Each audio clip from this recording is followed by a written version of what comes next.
सुप्रभात। अकर्मण्यता मृत्यु रूप है, यह हमारी आज की आध्यात्मिक चर्चा का विषय। अकर्मण्यता मृत्यु रूप है।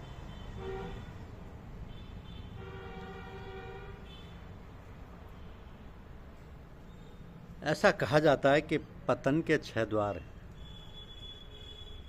पतन के 6 द्वार हैं। सत्कर्मों की उपेक्षा करना, शैतान की आज्ञा पालन करना, अपनी मौत को भुला देना, ईश्वर की प्रसन्नता की जगह संसार को खुश करने में लग जाना, मन की मौज में आकर आंतरिक साधना और अभ्यास को छोड़ देना, और सत्पुरुषों के भूलों को अपने जीवन में अपनाना और उनकी अच्छाइयों पर ध्यान न देना। फिर इस बुराई से जब तकलीफ हो तो उन्हीं महापुरुषों पर दोषारोपण करना। आध्यात्म के रास्ते पर यह पतन के 6 द्वार हैं।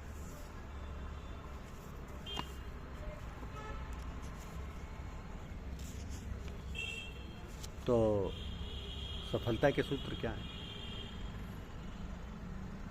क्योंकि किसी विचार को दक्षतापूर्वक कार्य रूप में परिणत करना एक बात है और उसके आधारभूत मौलिक अर्थ को हृदयंगम करना एक दूसरी बात है। वर्तमान में चाहे कोई कितने सिद्धांतों को कार्यान्वित करता हुआ भले ही खुद फल फूल रहा हो, क्योंकि यदि उसका मस्तिष्क भली भांति उन सिद्धांतों को समझता नहीं है, उनके पीछे कोई सुनिश्चित ठोस आधार नहीं है, तो उसके पतन की संभावना बराबर बनी रहती है। सफलता का रहस्य एक खुला हुआ भेद है। इस विषय पर प्रत्येक व्यक्ति कुछ न कुछ कह सकता है, किंतु विषय इतना महत्वपूर्ण एवं आवश्यक है कि लोगों के हृदय में उसे भली भांति बैठाने के लिए उस पर जितना अधिक बल दिया जाए उतना ही थोड़ा है।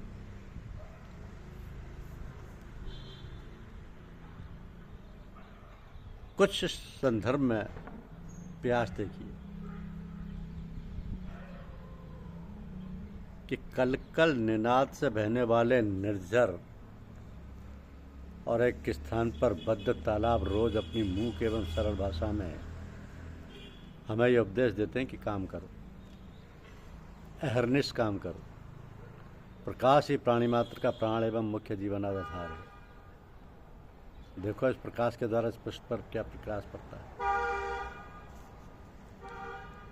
दीपक की चमक और प्रकाश का अंतरंग रहस्य क्या है कि ये कभी अपने तेल और बत्ती का बचाव नहीं करते। तेल और बत्ती अर्थात इसकी क्षुद्र आत्मा निरंतर जलती रहती है, तभी उसका प्राकृतिक परिणाम होता है प्रकाश और ताप। इससे संदेश मिलता है कि अपने का बचाव करोगे और तुम्हारा सर्वनाश हो जाएगा। दूसरे शब्दों में इसी को कहा कि अकर्मण्यता मृत्यु रूप है। कार्य, निरंतर कार्य, अटूट कार्य ही सफलता का पहला सिद्धांत है। नित्य प्रति मध्यम से उत्तम बनते जाओ। सफलता के रहस्य के रूप में अनवरत कर्म के सिद्धांत को ऐसे भी जाना जाता है कि बहती सरता का जल सागर बन जाता है, अवरुद्ध सरोवर का पानी सड़ जाता है। क्यों उलझ रहे हो नीर कूल की बाहों में, तुमसे कगार से नहीं धार से नाता है। अधिकांशतः श्वेत वस्तुएं काली वस्तुओं की तुलना में मनुष्य की प्रेम पात्र बन जाती है।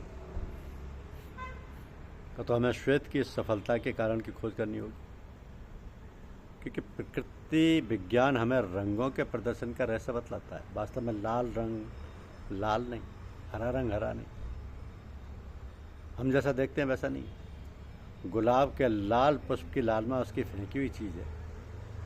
सूर्य की किरणों के अन्य रंग तो उसने अपने अंतर में पचा लिए। किसी को गुलाब द्वारा पचाए इन रंगों का पता नहीं चलता। काली वस्तुएं स्वभावतः प्रकाश के सारे रंगों को सोख लेती हैं, तो प्रकाश का नामोनिशान भी बाकी नहीं छोड़ती। उनमें आत्मत्याग की भावना नहीं, उदारता रंच मात्र भी नहीं होती। वो रश्मि की एक रेखा भी नहीं त्याग सकती। इस प्रकार प्रकृति हमें उपदेश करती है कि वह व्यक्ति जो पड़ोसियों को रत्ती भर भी नहीं देता, कोयले की तरह काला हो जाता। सफलता के लिए हमें श्वेत वस्तुओं से आत्मत्याग की भावना सीखनी चाहिए। जो कुछ दूसरों से लिया उसे तीसरों को दे डालो। स्वार्थ में संचय के पथ से हट जाओ तो अपने आप शख्स बन जाओगे। किसी ने ठीक ही कहा कि मिटा दे अपनी हस्ती को अगर कुछ मर्तबा चाहे, कि दाना खाक में मिलकर गुले गुलजार होता है। अर्थात बीज सुंदर कलिका का रूप पाने के लिए अपने को पहले बिना किसी शर्त के खाद व मिट्टी में विलीन कर देता है। पूर्ण व आत्म बलिदान अंत में फल लाता है। उसका फल लाना अनिवार्य है। कोई भी शिक्षक या चिंतक इस बात को मानने में नहीं हिचकेगा कि हम जितना ही अधिक वितरण करते हैं उतना अधिक पाने के अधिकारी बनते जाते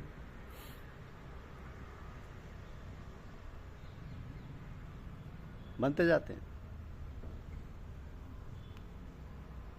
तो काम करते करते सफलता की इच्छा मर जाए तब सफलता तुम्हारे सम्मुख खड़ी है, ये मान लो। प्रेम भी सफलता का सिद्धांत है। यदि जीवित रहना चाहता है तो उसे शरीर के अन्य अंगों से प्रेम करना होगा।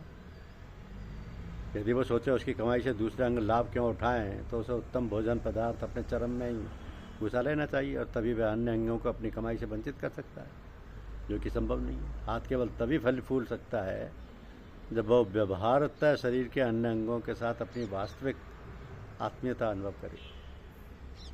तो जिसे हम लोग सहायता कहते हैं वही प्रेम का बाह्य रूपांतर है। तो प्रेम रूप हो जाओ और अपनी सफलता बनी बनाई है। जो व्यापारी ग्राहकों के लाभ में अपना लाभ नहीं समझता वो सफल नहीं हो सकता। अपने फलने फूलने के लिए उसे ग्राहक से प्रेम करना ही होगा। उसे अपने संपूर्ण हृदय से उनकी भलाई का ध्यान रखना होगा। परिश्रम के फल के लिए चिंतित ना हो। भय को हृदय में स्थान ही मत दो। न सफलता की सोचो न असफलता की। तुम तो बस कार्य करते चलो। चूंकि अकर्मण्यता मृत्यु रूप है, तो काम के लिए काम करो। काम स्वयं अपना पारितोषिक है। अहर्निश कार्य करो। फिर इस तरह की भावना तुम्हें प्रत्येक परिस्थिति में प्रसन्न रखेगी। एक सजीव बीज में फलने फूलने का गुण होता है। प्रेम पूर्ण सहानुभूति का अटल नियम है कि सजीव बीज को आवश्यकता अनुसार वायु, जल, पृथ्वी और आकाश आदि से मिलना ही चाहिए।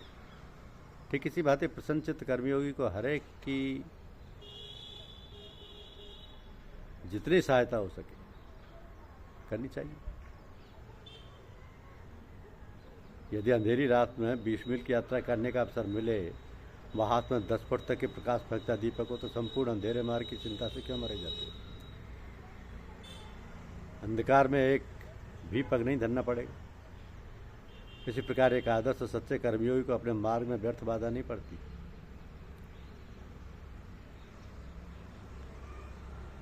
क्योंकि दीपक जब तक जल रहा है तुम्हारा ख्याल दीपक में, उसके आगे के परमात्मा पर छोड़ दो, गुरुदेव पर छोड़ दो। ये प्रकृति का एक अनिवार्य नियम है।